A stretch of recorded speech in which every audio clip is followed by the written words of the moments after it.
फांसी पे चढ़ा दिया जाए। अभी औरैया के दिलीप केस का मामला ठंडा भी नहीं हुआ कि हाल ही में एक और दर्दनाक केस मेघालय की घाटियों से निकलकर सामने आ गया। दरअसल 20 मई 2025 को एक विवाहित कपल सोनम रघुवंशी और राजा रघुवंशी हनीमून के लिए मेघालय के लिए रवाना हुए थे। मेघालय पहुंचकर दोनों खूब एंजॉय करते हैं। यहाँ राजा एक स्कूटरी किराए पर लेता है और उसी पर दोनों घूमते हुए शिलोंग की खूबसूरत वादियों का आनंद उठाते हैं। लेकिन 2 दिन बाद 23 मई को परिवार वालों का संपर्क दोनों से टूट जाता है। मोबाइल स्विच ऑफ आ रहा था। देखते ही देखते जब 48 घंटे बीत जाते हैं और जब दोनों से कोई संपर्क नहीं हो पाता, तब सोनम और राजा के भाई बिना देरी किए शिलोंग की तरफ रवाना होते हैं। शिलोंग पहुंचते ही वह सबसे पहले दोनों की गुमशुदगी की रिपोर्ट दर्ज करवाते हैं। शिलोंग पुलिस सर्च ऑपरेशन चलाती है। सर्च ऑपरेशन लगातार जारी था। स्पेशल गार्ड, डॉग स्क्वाड और ड्रोन की मदद से गहन छानबीन की जा रही थी। दिन समय बीतता जा रहा था। कोई मजबूत सुराग हाथ नहीं लग रहा था। हर कोई यही दुआ कर रहा था कि दोनों सही सलामत मिल जाए। लेकिन 2 जून को एक बेहद दर्दनाक खबर निकल कर आती है। यानी कि लापता होने के 10 दिन बाद जहां स्कूटरी मिली थी, वहां से 25 किलोमीटर दूर गहरी खाई में गिरी हुई एक बॉडी मिलती है। बॉडी काफी हद तक सड़ चुकी थी, जिसे पहचान पाना नामुमकिन था। लेकिन हाथ में बने टैटू की मदद से पहचान कर ली गई। यह बॉडी राजा रघुवंशी की थी। पूरे घर पर मातम पसर गया। रोना पिटना पड़ गया। जिसने भी यह मंजर देखा वो दहल गया। जिसने भी ये खबर सुनी हर कोई भावुक हो उठा। लेकिन ये केस और भी ज्यादा उलझने वाला था, क्योंकि राजा की बॉडी से कीमती डायमंड ब्रेसलेट, सोने की चेन और अंगूठी लापता थी। वहीं पोस्टमार्टम रिपोर्ट में आया कि राजा की मौत गहरे घाव से हुई है, मानो उस पर धारदार हथियार से हमला किया गया हो। ये केस अब और भी बड़ा रूप ले चुका था। सोनम अभी भी लापता थी। देश भर के लोग शिलोंग पुलिस पर सवाल खड़े करने लगे थे। इसके 7 दिन बाद यानी 8 जून को बड़े ही रहस्यमयी तरीके से सोनम यूपी के गाजीपुर में एक हाईवे किनारे स्थित ढाबे पर पहुंचती है। उस समय रात के करीब 1:30 बज रहे थे। यहीं पर ढाबा मालिक साहिल यादव के मोबाइल से सोनम अपने भाई गोविंद को कॉल करती है। पहले तो गोविंद को यकीन नहीं हुआ कि कौन बोल रहा है। फिर गोविंद उसी नंबर पर वीडियो कॉल करता है। वीडियो कॉल पर वह अपनी बहन सोनम को देखकर हक्का बक्का रह जाता है कि वह इतने दिन से अभी तक कहाँ थी, जिसके लिए पूरा घर परेशान है, जिसकी छानबीन अभी तक पुलिस कर रही है। सोनम ज्यादा कुछ बोलने की स्थिति में तो नहीं लग रही थी। इसलिए गोविंद ढाबा मैनेजर संजय को कहता है कि ये वही शिलोंग वाली सोनम है जिसके बारे सोशल मीडिया पर न्यूज दिखाई जा रही है। आप इसे यहीं पर रोक कर रखिए। इसके बाद गोविंद संजय से उस जगह की सटीक लोकेशन की जानकारी लेकर वहां नजदीकी थाने पर इस बात की सूचना दे देता है। जिसके बाद सूचना मिलते ही पुलिस आधे घंटे में ढाबे पहुंचती है। कुछ ही देर में पुलिस उसे अरेस्ट करके थाने लेकर जाती है। यूपी पुलिस इसकी सूचना इंदौर पुलिस को देती है। इंदौर पुलिस सोनम को लेकर इंदौर पहुंचती है, जहां से मेघालय पुलिस पूछताछ के लिए इसे मेघालय लेकर जाती है। इसके बाद सोनम की निशानदेही व कॉल CDR से 4 नाम और निकल कर आते हैं। पुलिस उन्हें भी गिरफ्त में लेती है। इसके बाद जब पुलिस अपने तरीके से इन लोगों से पूछताछ शुरू करती है तो एक भयानक सच निकलकर सामने आता है, जिसमें सोनम इस पूरे मामले की एक ऐसी खौफनाक हकीकत बयां करती है जिसे सुनकर हर किसी की रूह कांप जाती है। घटनास्थल से मिले सबूत, सोनम के कबूलनामे और चारों आरोपियों की गिरफ्तारी के बाद जब पूरा सच जनता के सामने आया तो पूरे देश में गुस्से की लहर दौड़ गई। सोशल मीडिया से लेकर सड़कों तक लोग राजा रघुवंशी की निर्मम हत्या को लेकर न्याय की मांग करने लगे। लोगों का साफ कहना है कि यह कोई आम क्राइम नहीं था, यह प्लान करके की गई बर्बर हत्या थी। अब ये सारा मामला क्या है? सोनम ने ऐसा क्यों किया? कौन कौन लोग इस हत्याकांड में शामिल थे? इस पूरे हत्याकांड का मास्टरमाइंड कौन है और कैसे इस पूरे हत्याकांड को अंजाम दिया गया? इन तमाम सवालों का जवाब जानने के लिए चलिए इस पूरी गुत्थी को सिलसिलेवार तरीके से समझते हैं और चलते हैं आज से 1 साल पीछे। मार्च 2024, इंदौर का एक परिवार जिसमें 24 वर्षीय सोनम अपने परिवार के साथ रह रही होती है, जिसमें उसके माँ, पिता और बड़ा भाई गोविंद शामिल है। इंदौर में सोनम के पिता देवी सिंह रघुवंशी की प्लाईवुड की कंपनी है। वहाँ बड़े पैमाने पर प्लाईवुड का निर्माण होता है। इसके साथ ही गुजरात में भी परिवार का बिजनेस है, वहाँ भी प्लाईवुड की फैक्ट्री है।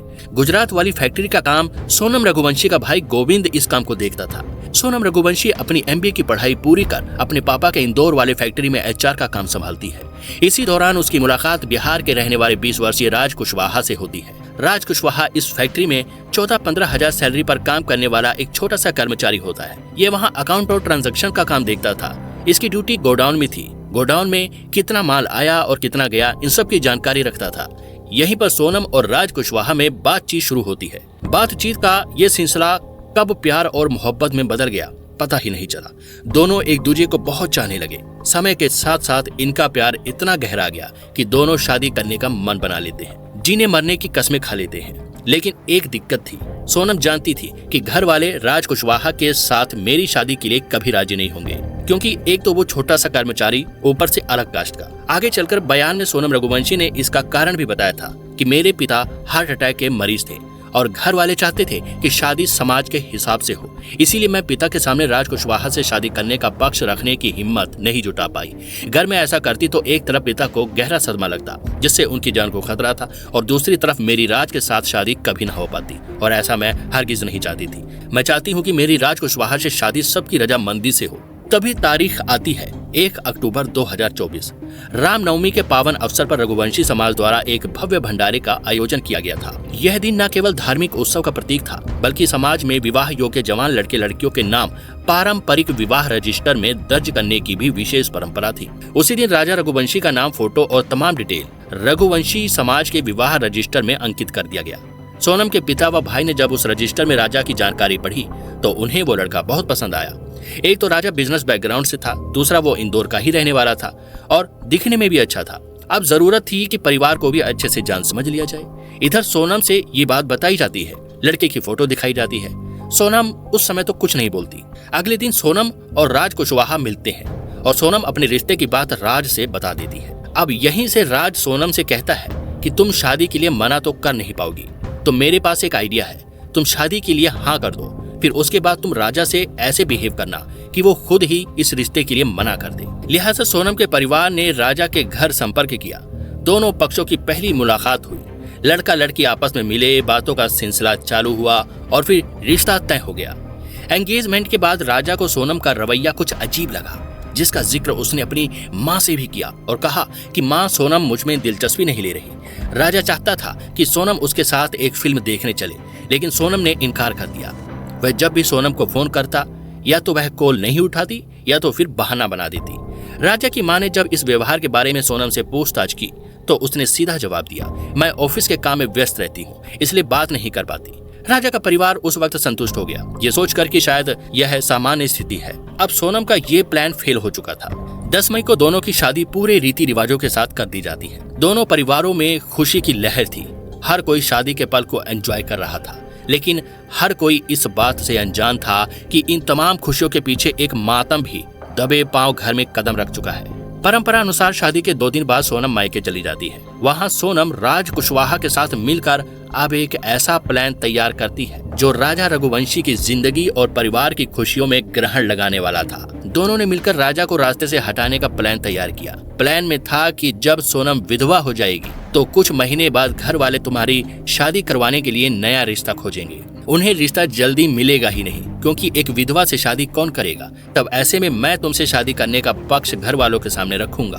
तुम्हारी खुशी को देखते हुए घर वाले भी इस रिश्ते को एग्री हो जाएंगे और हमारी शादी हो जाएंगे और हम हमेशा के लिए एक दूसरे के हो जाएंगे। लेकिन राजा को कैसे मारा जाए, दोनों इस बात पर विचार करने लगे। उन्होंने मूवीज भी देखी, जिनमें से बॉलीवुड मूवी हमराज से इंस्पायर होकर दोनों एक ऐसा मर्डर प्लान तैयार करते हैं जो दुनिया की नजरों में सिर्फ एक हादसा लगेगा। प्लान ये था कि सोनम राजा को हनीमून के लिए एक ऐसी पहाड़ी पर ले जाएगी जहां किसी सेल्फी पॉइंट के पास वह मौका देखकर उसे धक्का दे देगी, और वो जगह ऐसी हो कि उसके गिरने पर उसके बचने के चांस ना के बराबर हो, और लोगों को ये एक एक्सीडेंटल केस लगेगा। लेकिन वो जगह कौन सी होगी जो सुनसान हो और जहां कोई ना हो। तभी सोनम के दिमाग में मेघालय जैसी जगह का नाम आता है, क्योंकि उसने ये काफी सुना हुआ था कि वहां घूमने गए लोगों में एक बार एक कपल लापता हो गया था। आज तक उसकी खबर नहीं आई। तब सोनम ने मेघालय जाने का फैसला किया, लेकिन तभी राजा ने सोनम को ये कहकर सावधान किया कि राजा को किसी भी हाल में अपने साथ संबंध नहीं बनाने देना है। तुम्हें उससे संबंध बनाने से बचना होगा। उसे ये कहकर टाल कर रखना है कि पहले हम कुछ दिनों के लिए एक हनीमून ट्रिप पर चलेंगे, वहां से आने के बाद ही हम बेबी प्लान करेंगे, क्योंकि अगर प्रेगनेंसी हुई तो सारा प्लान खराब हो जाएगा। इस तरह सोनम सब कुछ समझ चुकी थी और दोनों का प्लान तैयार हो चुका था। लेकिन अगर बाई चांस सोनम को ऐसा करने का मौका ना मिला या वो ना कर पाई तो इसके लिए प्लान बी भी तैयार किया गया, जिसे अंजाम देने के लिए राज ने अपने 3 दोस्तों विशाल चौहान, आकाश राजपूत और आनंद कुर्मी को इस मर्डर प्लान में शामिल किया। राज ने अपने 3 दोस्तों से मिलकर उन्हें पैसे का लालच देते हुए सारा प्लान समझा दिया। राज अपने 3 दोस्तों को मेघालय तक पहुंचने के लिए बस, ट्रेन, टैक्सी के किराए से लेकर खाने पीने और होटल में स्टे करने तक के सारे खर्चे उन्हें दे देता है और साथ में इन तीनों को 15-15 हजार यानी कुल 45,000 रुपए एडवांस देता है, ये बोलकर कि बाकी पैसे काम होने के बाद सोनम वहीं पर दे देगी। ये पैसे भी सोनम ने ही राज को दिए थे। इधर पहचान के लिए राज उन तीनों को सोनम व राजा की फोटो सेंड कर देता है, साथ में सोनम को भी उन तीनों की फोटो दे देता है। इसके अलावा सोनम भी इन तीनों का मोबाइल नंबर अपने पास सेव कर लेती है और वो तीनों भी सोनम का मोबाइल नंबर अपने पास सेव कर लेते हैं। राज कुशवाहा इंदौर में ही रहकर सब कुछ हैंडल करने वाला था, इसीलिए वो साथ नहीं जाता। प्लान के अनुसार सोनम के मेघालय पहुंचने से पहले ही राज के ये तीनों दोस्त बस व ट्रेन के माध्यम से पहले ही मेघालय पहुंच जाते हैं। इधर शादी के बाद राजा रघुवंशी कश्मीर की वादियों में हनीमून मनाने का इच्छुक था, लेकिन हाल ही में पहलगांव में हुए हादसे के कारण वह यात्रा टालनी पड़ी। इसी दौरान सोनम ने अचानक बिना किसी डिस्कस के सरप्राइजिंगली मेघालय की टिकट बुक कर ली और यह बात उसने राजा से बताई। यह सुनकर राजा चौंक जाता है, सरप्राइज हो जाता है। सोनम उसे मेघालय चलने के लिए मनाती है, रिक्वेस्ट करती है। नई शादी थी, वाइफ को नाराज कैसे कर सकता था। राजा मान जाता है और मेघालय ट्रिप पर जाने की बात वह अपनी माँ से भी बताता है। माँ का मन मान तो नहीं रहा था, परिस्थिति को देखते हुए, समझते हुए दुखी मन से उन्हें इजाजत दे देती है। अगले दिन जब दोनों यात्रा पर निकलने से पहले राजा की माँ से मिलने गए तो एक और अजीब बात हुई। माँ ने देखा कि सोनम शादी वाले कीमती गहनों से लदी हुई थी। यह देखकर सास ने तुरंत टोका, बेटी तुम इतनी दूर जा रही हो, एक अनजान शहर है, इतने सारे गहने वहाँ पर पहनकर जाना ठीक नहीं, कहीं किसी की बुरी नजर पड़ गई तो नुकसान हो सकता है। सोनम ने मुस्कुराते हुए कहा, मम्मी मैं सब संभाल लूंगी, आप चिंता मत करो, ऐसा कुछ भी नहीं होगा। राजा ने भी उसी दिन सोने की चेन, डायमंड ब्रेसलेट और सोने की 2 अंगूठियां पहन रखी थी। इस पर माँ ने बेटे को भी टोकते हुए कहा, बेटा तुमने भी ये सब पहन लिया। राजा ने कहा, माँ मैंने उसे मना किया था पर वह जिद कर रही है कि पहन लो, तुम पर अच्छा लग रहा है। इधर बहू की खुशी के लिए माँ ने बात को आगे नहीं बढ़ाया। 20 मई को दोनों अपने लगेज बैग लेकर मेघालय के लिए रवाना हुए। सबसे पहले वह माँ कामाख्या के दर्शन के लिए गुवाहाटी एयरपोर्ट पर उतरते हैं। वहाँ से आगे का सफर बस और टैक्सी के द्वारा तय करते हुए माँ कामाख्या मंदिर पहुँचते हैं। 21 तारीख तक असम में घूमने फिरने के बाद देर रात ये दोनों शिलोंग के मावलखियाट गांव स्थित शिप्रा होम स्टे में ठहरते हैं। शिलोंग में कई जगह ऐसी कंपनियां मौजूद हैं जो वहां घूमने आए टूरिस्ट को स्कूटरी किराए पर देते हैं। 22 मई को ये दोनों शिलोंग से एक एक्टिवा स्कूटरी रेंट पर लेती है और एक लोकल गार्ड के साथ घूमने निकल जाते हैं। वहीं राज के तीनों दोस्त भी 2 स्कूटरी किराए पर लेते हैं। सोनम लगातार अपनी लोकेशन उनसे शेयर कर रही थी, उनसे बात कर रही थी, लगातार उन तीनों के कांटेक्ट में और राज कुशवाहा के कांटेक्ट में बनी हुई थी। वह पल पल की जानकारी उनको देती रहती थी। अब यहीं पर ऊंची पहाड़ियों के पास सोनम अपने प्लान को अंजाम देने वाली थी। सोनम राजा के साथ सेल्फी लेने के लिए एक ऊंची पहाड़ी पर चली जाती है, लेकिन उसकी हिम्मत जवाब दे जाती है। वह डर जाती है कि अगर राजा बच गया तो मेरी कहानी खत्म हो जाएगी, सब कुछ बर्बाद हो जाएगा। इसीलिए वह यह प्लान ड्रॉप कर देती है। इस बीच राजा और सोनम लगातार अपने घर वालों के कांटेक्ट में थे। राजा की अपने भाई व माँ से बात होती रहती थी, साथ में दोनों अपनी सेल्फी भी परिवार वालों को सेंड कर रहे थे। सोनम लगातार राज और उन तीनों के कांटेक्ट में थी। जब पता चला कि प्लान ए ड्रॉप हो चुका तब प्लान बी को अंजाम देने में लाया गया, जिसके लिए तीनों सुपारी किलर पहले से ही धारदार हथियार खरीद के रखे थे। प्लान बी को अंजाम देने के लिए तीनों को पहले राजा के करीब आना था ताकि उससे मेल जोल बढ़ा सके, उससे दोस्ती कर सके, उसका विश्वास जीत सके। ऐसा हुआ भी। तीनों राजा से बातचीत शुरू करते हैं, लेकिन ऐसे अनजान बनकर मानो वो सोनम को जानते ही ना हो। दोनों राजा के साथ अच्छे से घुल मिल जाते हैं। इस बात को उनके साथ आया गाइड भी नोट करता है कि वो लोग राजा से हिंदी में बात कर रहे हैं, यानी ये लोग यहाँ के लोकल तो नहीं हैं, बाहर के हैं। आपको बता दें कि ये तीनों कोई प्रोफेशनल किलर नहीं थे, पर दोस्ती व पैसों की लालच ने इन्हें अंधा कर दिया था। रात को जब राजा सो रहा था, गहरी नींद में था, तब सोनम, राज कुशवाहा और ये तीनों किलर आपस में मोबाइल पर बात करते हैं। बात करके प्लान बी को अंजाम देने का चक्रव्यूह तैयार करते हैं। अगले दिन यानी कि 23 मई की सुबह 5:30 बजे प्लान के अनुसार राजा व सोनम अपने होटल से चेकआउट कर लेते हैं। वह लोग अपने लगेज बैग को स्कूटरी पर कैरी करके घूम नहीं सकते थे, इसलिए उनके पास जितना भी कीमती सामान था उसे वे एक छोटे से बैग में डालते हैं और बाकी का लगेज उसी होटल के रिसेप्शन में छोड़ देते हैं। राजा और सोनम 23 मई को मेघालय की वादियों में घूमते हुए उसरा हिल्स की ओर निकल पड़े। इस बार गाइड उनके साथ नहीं था, पर गाइड ने एक जगह उन तीनों लड़कों को सोनम और राजा के साथ देखा था। यह सफर उनके लिए एक रोमांचक यात्रा की तरह शुरू हुआ, लेकिन किसी को क्या पता था कि यह यात्रा एक दर्दनाक मोड़ लेने वाली है। दोपहर लगभग 1 बजे से 1:30 बजे के बीच सोनम ने अपनी सासू माँ को कॉल किया। कॉल रिकॉर्डिंग के अनुसार सोनम कहती है, हेलो हेलो। हाँ मैं राजा का कॉन्टेक्ट नहीं हुआ अभी नहीं हुआ, बस हम चढ़ाई कर रहे हैं, हम ऊपर चढ़ गए फिर फोन लगाते हैं। इस बातचीत से यह स्पष्ट हो जाता है कि राजा और सोनम उसी स्थान की चढ़ाई पूरी कर चुके थे। यह कॉल दोनों की ओर से अंतिम संपर्क साबित हुआ। इसके बाद ये सभी एक साथ एक सुनसान जगह पर पहुंचते हैं, जहां राजा पेशाब के लिए कुछ दूर एकांत में जाता है। इसी मौके का फायदा उठाकर ये तीनों सुपारी किलर पीछे से राजा पर हमला कर देते हैं। धारदार हथियारों से राजा के सिर पर लगातार कई वार किए गए। राजा को संभलने तक का मौका नहीं मिला और कुछ ही देर में तड़प तड़प कर राजा ने प्राण त्याग दिए। ये सब कुछ सोनम दूर खड़े देख रही थी, मानो उसके अंदर की इंसानियत मर चुकी हो। यह कोई साधारण हत्याकांड नहीं था, यह प्रेम के मुखौटे में छिपी एक विकृत साजिश थी, जहां प्यार, विश्वास और विवाह जैसे पवित्र रिश्ते को विश्वासघात और हत्या में बदल दिया गया। इसके बाद सोनम अब इस हत्याकांड को एक एक्सीडेंटल रूप देने के लिए राजा की बॉडी को वहां से गहरी खाई में फेंकवा देती है, ये सोचकर कि कुछ दिनों में बॉडी डिकम्पोज होकर खत्म हो जाएगी, किसी को भी इसकी बॉडी नहीं मिलेगी। अब आप समझ सकते हैं कि इस लड़की में किस लेवल का घटियापन मौजूद था।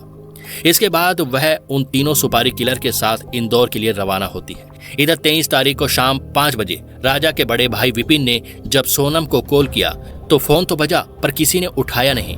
राजा का मोबाइल पहले से ही स्विच ऑफ था। 24 मई को सोनम का मोबाइल भी अचानक बंद हो गया। यहाँ परिवार को तो बस यही लग रहा था कि वो लोग पता नहीं कहाँ खो गए, लेकिन उन्हें क्या पता कि उनके बेटे के साथ एक बहुत बड़ी अनहोनी हो चुकी है। अब परिजनों को यह आशंका पक्की हो गई कि जरूर कोई गंभीर अनहोनी घटी है। विपिन ने गोविंद से संपर्क किया और बताया कि दोनों की कॉल नहीं लग रही है, ना ही उधर से कोई कॉल आई है। तब दोनों ने सबसे पहले इंदौर पुलिस को इस बात की सूचना देते हुए कहा कि आप शिलोंग पुलिस को इस बात की सूचना दें ताकि वह उनकी शिनाख्त करें। लेकिन पुलिस ने उन्हें समझाया कि पुलिस इस तरह कोई कार्रवाई नहीं करेगी, बेहतर होगा कि आप शिलोंग जाकर वहां गुमशुदगी की रिपोर्ट दर्ज करवाओ। सोनम बुर्का पहने हुए होती है ताकि उसे कोई पहचान न ले। इंदौर पहुंचने से पहले वह अपना फोन स्विच ऑफ कर देती है ताकि उसकी लोकेशन ट्रैक ना हो। बिहार से होते हुए सोनम 26 मई को इंदौर पहुंचती है। इंदौर पहुंचकर सोनम एक गेस्ट हाउस में स्टे करती है। यहीं पर वह राज से भी मुलाकात करती है, पर यहीं पर राज उसे ये बोलकर तुरंत वहां से यूपी के गाजीपुर भेज देता है कि अगर तुम यहाँ रहोगी तो लोग तुम्हें पहचान लेंगे, सारा भेद खुल जाएगा, यहाँ तुम ज्यादा समय तक अपनी पहचान छुपाकर नहीं रह सकती। इसके बाद सोनम गाजीपुर चली जाती है और वहाँ किराए पर छुप कर रहती है। अब तक राजा और सोनम को परिवार से संपर्क किए 2 दिन से अधिक बीत चुका था। वहीं पूरा नॉर्थ ईस्ट क्षेत्र मूसलाधार बारिश की चपेट में था। बाढ़, भूस्खलन और रेड अलर्ट की स्थिति में एक एक पल कीमती था। यदि समय रहते खोज नहीं होती तो दोनों का पता लगाना मुश्किल हो सकता था। इधर गोविंद और विपिन दोनों बिना देरी किए एक साथ 24 मई की रात शिलोंग की तरफ रवाना हुए। शिलोंग पहुंचते ही दोनों ने सोहना पुलिस स्टेशन में गुमशुदगी की रिपोर्ट दर्ज करवाई। विपिन ने तुरंत ईस्ट खासी हिल्स पुलिस को सूचना दी, पर मौसम की खराबी के चलते पुलिस की ओर से तत्काल कोई प्रभावी कार्यवाही नहीं हो पाई। ऐसे में राजा के परिजनों ने खुद ही सर्च ऑपरेशन शुरू किया। इन लोगों ने इंदौर पुलिस कमिश्नर से मदद की गुहार लगाई, जिसके बाद इंदौर पुलिस शिलोंग पुलिस से संपर्क साधती हुई इस बात की जानकारी देती है। सौभाग्य से राजा और सोनम ने अपने ट्रिप के दौरान कई फोटो और वीडियो घर वालों को भेजे थे। इन्हीं में से एक तस्वीर में बैकग्राउंड में एक पोस्टर दिखाई दिया, जिसमें उन्हें उस स्कूटरी रेंटल शॉप का पता चल गया जहां से राजा ने स्कूटरी किराए पर ली थी। जब परिवार पुलिस के साथ उस रेंटल शॉप पर पहुंचे तो दुकानदार ने बताया कि उस स्कूटरी में जीपीएस ट्रैकर लगा है। उसी ट्रैकर की मदद से स्कूटरी की आखिरी लोकेशन ट्रैक कर ली जाती है। टीम जब उस स्थान पर पहुंची तो देखा कि स्कूटरी एकदम सही तरीके से पार्क की गई थी और हैरानी की बात तो ये है कि चाबी अभी भी स्कूटरी में लगी हुई थी, लेकिन वहां से हेलमेट गायब था, जो घटना को और भी रहस्यमयी बना देता है। अभी तक पुलिस इस मामले को बेहद हल्के में ले रही थी, लेकिन जब मध्य प्रदेश के मुख्यमंत्री और सांसदों ने इस मामले में रुचि ली तब जाकर सर्च ऑपरेशन में गति आई। भारी बारिश और लैंडस्लाइड ने रेस्क्यू ऑपरेशन को लगभग नामुमकिन बनाकर रख दिया था, लेकिन इसी समय उम्मीद की एक किरण जागी। स्थानीय लोग जिन्होंने राजा और सोनम की हालत के बारे में सुना खुद आगे आए और खोजबीन में शामिल हो गए। करीब 50 रेस्क्यू टीम बनाई जाती है, जिसमें लोकल पुलिस, एसडीआरएफ, एनडीआरएफ और एनजीओ के लोग मिलकर सर्च ऑपरेशन शुरू कर देते हैं। जहां ये लोग नहीं पहुंच पा रहे थे वहां ड्रोन और हेलीकॉप्टर की मदद से सर्च ऑपरेशन चलाया जाता है। तभी तारीख आती है 2 जून। 2 जून को यानी कि लापता होने के 10 दिन बाद जहां स्कूटरी मिली थी वहीं से 25 किलोमीटर दूर एक बॉडी मिलती है जो काफी बुरी हालत में थी। यह बॉडी एक गहरी खाई में पड़ी थी। हाथ में एक टैटू बना हुआ था और उसमें राजा लिखा हुआ था। जब पुलिस वाले विपिन को यह बॉडी दिखाते हैं तो विपिन उस बॉडी को पहचान लेते हैं कि यह बॉडी राजा की है। यानी अब सबका जो डर था वो सच हो जाता है। हर तरफ हाहाकार मच जाता है, घर पर मातम पसर जाता है, माँ का रो रो कर बुरा हाल हो जाता है। लेकिन यहाँ पर कहानी खत्म नहीं होती, बल्कि यह केस अब और भी उलझ चुका था। राजा के परिवार वालों ने बताया कि जब वह घर से निकले थे तो उनके गले में सोने की चेन थी, हाथ में 2 वेडिंग रिंग्स और एक डायमंड ब्रेसलेट भी पहना हुआ था, जिसकी कीमत करीब 1 लाख रुपए थी। लेकिन पुलिस को अब तक जो चीजें मिली थी उनमें से सफेद रंग की महिला की शर्ट, वीवो का टूटा हुआ मोबाइल और राजा की स्मार्ट वॉच शामिल है। लेकिन सोने की चैन, दोनों रिंग्स और ब्रेसलेट गायब है। और वहीं दूसरी तरफ सोनम अभी लापता थी। पोस्टमार्टम रिपोर्ट ने पुलिस की आंखें खोल दी। इसमें यह स्पष्ट लिखा था कि राजा की हत्या बेरहमी से की गई थी। उसे मारने के लिए जो हथियार प्रयोग हुआ वो बिल्कुल नया था, मानो खास इसी कार्य के लिए खरीदा गया हो। लेकिन राजा का शव वहां से करीब 25 किलोमीटर दूर एक खाई से मिला। यह केवल तब संभव हो सकता था जब राजा को मारकर हत्यारे ने शव को दूर फेंका हो और फिर वहां से वापस आकर स्कूटरी को जानबूझकर सावधानी से पार किया हो, ताकि पुलिस भ्रमित हो जाए और मामला दुर्घटना जैसा प्रतीत हो। पुलिस जो शुरू में इस केस को केवल लूटपाट का मामला मान रही थी, अब सच्चाई के करीब पहुंचने वाली थी। राजा की हत्या की खबर जब मीडिया के माध्यम से सामने आई तो जनता में आक्रोश की लहर दौड़ गई। लोग सड़कों पर उतर आए, विरोध प्रदर्शन होने लगे और भारी दबाव के चलते प्रशासन ने SIT विशेष जांच दल का गठन किया। लेकिन कहानी ने एक नया मोड़ तब लिया जब एक स्थानीय गार्ड अल्बर्ट पीडी ने पुलिस को चौंकाने वाला बयान दिया।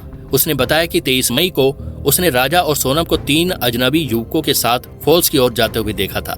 और विशेष बात यह थी कि ये तीनों युवक हिंदी में बात कर रहे थे, यानी ये वहाँ के लोकल लोग नहीं थे। पुलिस ने तुरंत CCTV फुटेज खंगालने शुरू किए। वीडियो में स्पष्ट देखा गया कि राजा, सोनम और 3 संदिग्ध युवक साथ में घूमते नजर आए। शिलोंग पुलिस ने सोनम के मोबाइल कॉल डिटेल रिकॉर्ड्स यानी CDR खंगालना शुरू किया, जिसमें 2 ऐसे संदिग्ध नंबर पाए गए जिनसे सोनम लगातार कांटेक्ट में थी। एक नंबर इंदौर का था तो दूसरा नंबर यूपी का। इस तरह सोनम के मोबाइल नंबर की CDR अपराधियों तक पहुंचने और इस केस की गुत्थी सुलझाने में मील का पत्थर साबित हुई। अब मेघालय पुलिस इंदौर और यूपी पुलिस को इस बात की सूचना देती है। इस तरह इंदौर और यूपी पुलिस एक साथ मिलकर आरोपियों की छानबीन शुरू करती है। मोबाइल नंबर ट्रैक करते हुए अपराधियों की लोकेशन का पता चलता है, जिसके चलते राज कुशवाहा सहित तीनों किलर को हिरासत में ले लिया जाता है। सोशल मीडिया में लगातार वायरल हो रही राजा रघुवंशी की हत्या, सोनम रघुवंशी के लापता होना और 4 पुरुषों का नाम इस केस में निकल कर आना और उनका पकड़े जाना, इस बात की भनक जब सोनम को लगती है तो उसे यह डर सताने लगा था कि उसके साथी अब ज्यादा दिन पुलिस की गिरफ्त से बच नहीं पाएंगे। अंततः 8 जून की रात करीब 1 बजे उत्तर प्रदेश के गाजीपुर जिले के एक ढाबा पर एक लड़की बुरी तरह घबराई हुई, थकी हुई हालत में पहुंची। उसने काली टी-शर्ट और लोअर पहन रखा था, बाल अस्त व्यस्त थे, चेहरा पीला और थका हुआ था, मानो वह कई रातों से सोई ना हो और डर अब भी उसके चेहरे पर साफ दिखाई दे रहा था। वह लड़की कोई और नहीं बल्कि सोनम रघुवंशी थी, जो अब आत्मसमर्पण करने को मजबूर हो चुकी थी। यहीं से पुलिस उसे हिरासत में लेती है और आगे उसे बाकी आरोपियों के साथ मेघालय पुलिस को सौंप देती है। गिरफ्तारी के तुरंत बाद इन सभी आरोपियों को मेघालय लाया गया। SIT की टीम ने अलग अलग रिमांड पर लेकर सभी से गहन पूछताछ की। पूछताछ के दौरान हर आरोपी ने अपना जुर्म स्वीकार कर लिया और यह भी साफ हो गया कि यह हत्या किसी एक का फैसला नहीं था, बल्कि यह सभी के बीच महीनों पहले से बनाई गई एक सोची समझी साजिश थी। पूछताछ में जो खुलासा हुआ उसने पूरे मामले की दिशा ही बदल दी और पुलिस भी हैरान रह गई कि शुरुआती पूछताछ में सोनम ने सच छुपाने की हर मुमकिन कोशिश की, बार बार बयान बदले, झूठी कहानियां गढ़ी और पुलिस को गुमराह करने की कोशिश की। लेकिन सख्त सवालों और सबूतों की मार के आगे उसका झूठ ज्यादा देर तक टिक नहीं सका। धीरे धीरे परतें खुलने लगी और सच खुद ब खुद बाहर आने लगा। सोनम रघुवंशी ने जो कहानी पुलिस के सामने बयां की वह किसी थ्रिलर फिल्म से कम नहीं थी। पुलिस ने चारों आरोपियों के पास से वो मोबाइल फोन, बातचीत के कॉल रिकॉर्ड्स, लोकेशन डिटेल्स और डिजिटल ट्रांजैक्शन के सबूत बरामद किए, जो हत्या की प्लानिंग में सोनम और राज कुशवाहा के सीधे जुड़ाव को साबित करते हैं। इसके बाद 5 आरोपियों को न्यायिक हिरासत में भेज दिया गया। लेकिन यहाँ सोचने वाली असली बात यह है कि अगर सब कुछ पहले से तय था तो फिर सोनम ने राजा से शादी ही क्यों की? उसके पास ऑप्शन था, वो चाहती तो अपने प्रेमी के साथ पहले ही भाग सकती थी। सच में ये बात हैरान करती है कि आज की युवा पीढ़ी किस तरह की सोच रखती है। जिससे आप प्यार नहीं करते, अगर वह आपको नहीं मिलता तो आप उस इंसान की जान ले लेते हो जिसका आपसे कोई लेना देना ही नहीं था। और जो लड़कियां इतनी ही दबंग होती हैं कि शादी के बाद अपने प्रेमी के लिए पति का ही कत्ल करवा देती हैं, वही लड़कियां शादी से पहले इतना साहस क्यों नहीं दिखाती कि शादी से पहले वह क्यों नहीं कह देती कि मुझे कोई और पसंद है, मैं उसी से शादी करूंगी। मतलब माँ बाप के सामने आप इतना बेबस दिखते हो कि मजबूरी में शादी कर लेते हो, लेकिन अंदर ही अंदर इतना जहर पल रहा होता है कि एक मासूम आदमी को मारने में भी आपको दया नहीं आती, जिसका कोई कसूर भी नहीं था। इस वीडियो को बनाने का मकसद आपको सावधान करना है। लालच, हवस इस कदर हावी होता जा रहा है कि ये लोग अपने मकसद को पूरा करने के लिए किसी भी हद तक जाने को तैयार रहते हैं। वारदात को अंजाम देते वक्त ये किसी दरिंदे से कम नहीं होते, मानो इनके अंदर रहम मर चुका हो। उस दौरान इनके अंदर अच्छे बुरे की समझ खत्म हो जाती है, रिश्ते नाते दरकिनार कर दिए जाते हैं, भरोसे का कत्ल कर दिया जाता है। बाकी आप जो भी कहना चाहते हैं, हमारे कमेंट बॉक्स आपके लिए खुले हैं। जय हिंद। तो मेरे बच्चे को इंसाफ चाहिए और उनको फांसी दी जाए। मेरा बच्चा किस हालत में था, कैसा तड़पा था, और अगर वो सोनम उससे इतना प्यार करती थी तो वो राजा को छोड़ के इस हालत में नहीं जा सकती थी। और सोनम सुरक्षित कैसी है, सोनम के ऊपर एक खरोच क्यों नहीं आया।